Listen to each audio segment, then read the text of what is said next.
పక్కా కొలతలతో ఎంతో టేస్టీగా ఉండే మునక్కాయ నిల్వ పచ్చడి ఎలా చేయాలో మన వీడియోలో తెలుసుకుందాం. ఇంకెందుకు లేట్ వీడియోలోకి వెళ్ళిపోదామా? Hi guys, welcome back to madam Lalitha YouTube channel. ఈరోజు పక్కా కొలతలతో మునక్కాయ నిల్వ పచ్చడి ఎలా చేయాలో నేర్చుకుందాం. ఈ నిల్వ పచ్చడి పెట్టుకోవాలంటే ఇలా కండబట్టిన మునక్కాయలను తీసుకోవాలండి. వీటిని మంచిగా కడుక్కొని తడి లేకుండా తుడుచుకొని ఒక 3 ఇంచుల పొడవు వచ్చేలాగా కట్ చేసుకోవాలి. వీటికి నార తీయాల్సిన అవసరం కూడా లేదు. కరెక్ట్‌గా 16 మునక్కాయలకు 1 కేజీ మునక్కాయలు అవుతాయి. ఇలా మనం 3 ఇంచుల పొడవులో ప్రతి ముక్కని కట్ చేసుకోవాలి. మనం ఏ పచ్చడిలోనైనా సరే నువ్వుల నూనె కానీ, పల్లీల నూనె కానీ వాడితే చాలా టేస్టీగా ఉంటుంది. కేజీ మునక్కాయలకు ఎగ్జాక్ట్‌గా ఒక పావు లీటర్ పల్లి నూనె తీసుకున్నానండి. ఈ పల్లి నూనె వేడెక్కాక ఈ కేజీ మునక్కాయలను అందులో వేసి దోరగా వేయించుకుందాం. ఈ మునక్కాయలు వేగేలోపు మనం చింతపండు నానబెట్టుకోవాలి. కేజీ మునక్కాయలకు పావు కేజీ చింతపండు కరెక్ట్‌గా సరిపోతుందండి.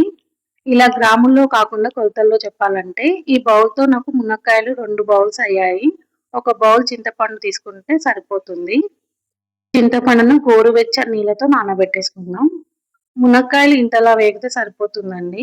ఇప్పుడు వీటిని మనం చల్లారబెట్టుకుందాం. ఏ పచ్చడి అయినా సరే చల్లారబెట్టుకున్నాక కలుపుకోవాలి. మునక్కాయలు వేగిన ఈ నూనెలోనే మనం తాలింపుకు ప్రిపేర్ చేసుకుందామండి. ఒక స్పూన్ ఆవాలు వేసుకుందాం. చిన్న ఆవాలు అయితే చాలా బాగుంటుంది.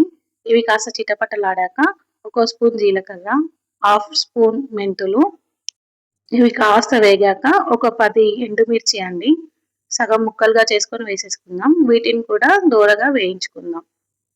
తాలింపును మీడియం ఫ్లేమ్లోనే పెట్టి వేసుకోవాలి. ఒక స్పూన్ పచ్చి శనగపప్పు, ఒక స్పూన్ మినపప్పు, ఇవి దూరగా వేయించుకోవాలి. ఇలా దూరగా వేగితే సరిపోతుంది. ఇందులోనే 10 రెబ్బల కరివేపాకు మంచిగా కడిగి ఆరబెట్టుకుని వేసుకుందాం. ఇది కాస్త క్రిస్పీగా అయ్యాక ఇంకా మనం స్టవ్ ఆఫ్ చేసుకోవడమే. మన పచ్చడికి తాలింపు రెడీ అయినట్టే. మనం ఏ గిన్నెతో అయితే మునక్కాయలు తీసుకున్నామో అదే గిన్నెలో ఒక పావు వంతు ఆవాలు తీసుకోవాలి. ఇది గ్రాములో చెప్పాలంటే ఎగ్జాక్ట్‌గా 150 గ్రాముల ఆవాలు అయితే సరిపోతుంది. ఇందులోనే ఒక 2 టీ స్పూన్ల మెంతులు తీసుకుందామండి. ఇది గ్రాముల్లో చెప్పాలంటే ఎగ్జాక్ట్‌గా 180 గ్రాములు అవుతుంది. వీటిని మనం దూరగా వేయించుకుందాం. వీటిని మీడియం ఫ్లేమ్లోనే పెట్టి వేయించుకోండి. స్టవ్ పెద్దగా పెట్టి వేస్తే మాడిపోతుంది. మంచి అరోమా వచ్చే వరకు కాస్త కలర్ చేంజ్ అయ్యే వరకు అలా ఫ్రై చేసుకోండి. ఇలా కలర్ చేంజ్ అయ్యాక తీసి పక్కన ఉంచుకోండి. ఇది కూడా చల్లారబెట్టుకోవాలి. చల్లారబెట్టుకున్నాకే మిక్సీ పట్టుకోవాలి. ఏ నిల్వ పచ్చడిలోకైనా మనం చేసే చిన్న చిన్న మిస్టేక్స్ వల్లే బూజు పడుతుంది.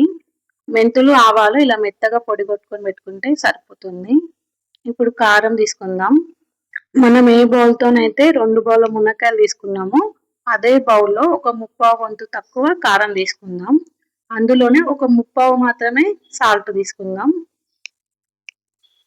మెత్తగా పొడి చేసి పెట్టుకున్న ఆవాలు, మెంతులు పౌడర్ వేసేసుకుందాం.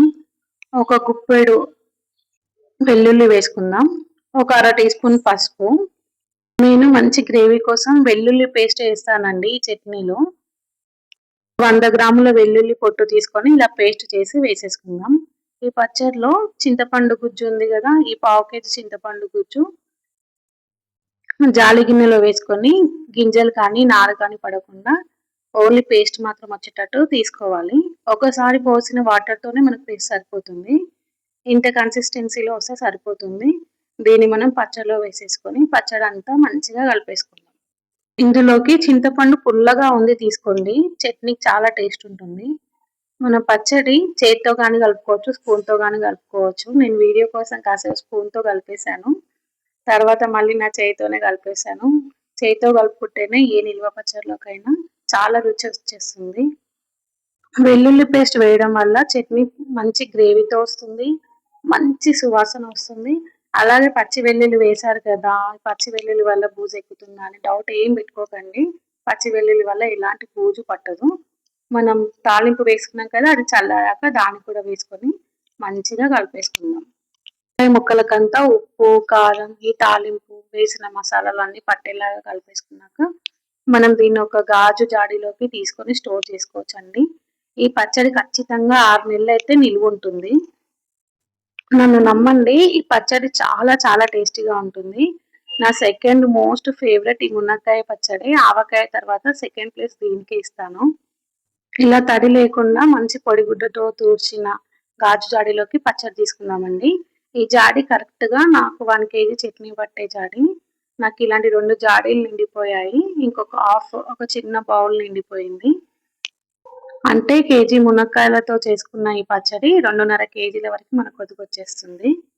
ఇలా పచ్చడంతా తీసాక వేడి వేడి అన్నం ఇందులో వేసుకొని మంచిగా కలుపుకొని ఒక ముద్ద పెట్టుకుంటే మన అమ్మమ్మ ఖచ్చితంగా గుర్తుకొస్తుందండి. ఈ చట్నీ మీరందరూ ట్రై చేయండి.